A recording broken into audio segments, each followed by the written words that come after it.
Hello friends, তোমরা সবাই কেমন আছো? আজকে আমি তোমাদের সাথে শাপলা ফলার বড়া কিভাবে তৈরি করতে হয় এটা শেয়ার করব।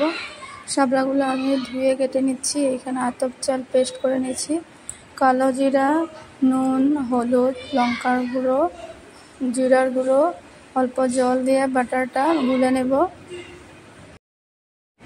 কেটে রাখা শাপলাগুলো টুথপিক্সের সাহায্যে গেঁথে নেব। শাপলাগুলো গেঁথে নেওয়া হয়ে গেছে। এখন বাটারটা দিয়ে শাপলাগুলো মিক্স করে তাওয়াতে মিঠা তেল দিয়ে শাপলাটা এখন ফ্রাই করব।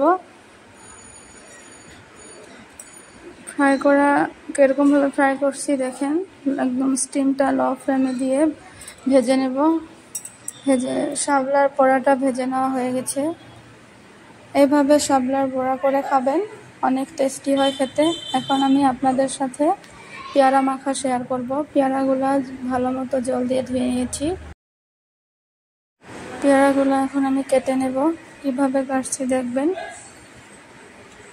পেয়ারাটা পরিষ্কার করে নিচ্ছি, ছোট ছোট স্লাইস করে কেটে নেবেন।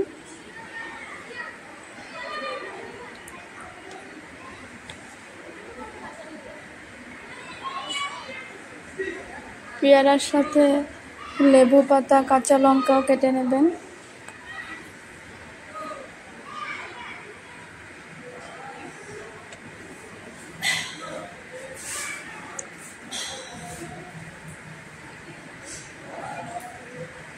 পেয়ারা কাটা হয়ে গেছে আমার। এখন এইখানে আমি কাসুন্দি দিয়ে নিচ্ছি, অল্প পরিমাণে কাসুন্দি দিয়ে নেবেন।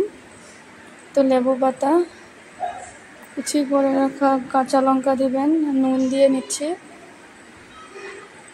মরিচের গুঁড়ো, জিরে গুঁড়ো, ধনে গুঁড়ো দেওয়া হয়ে গেছে। এখন মিক্স করে নেব।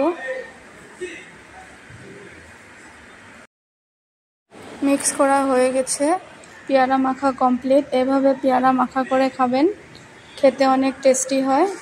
আর আমাকে জানাবেন কমেন্ট করে কীরকম লাগছে। তো বন্ধুরা, এখন টাটা বাই বাই, সবাই ভালো থাকবেন।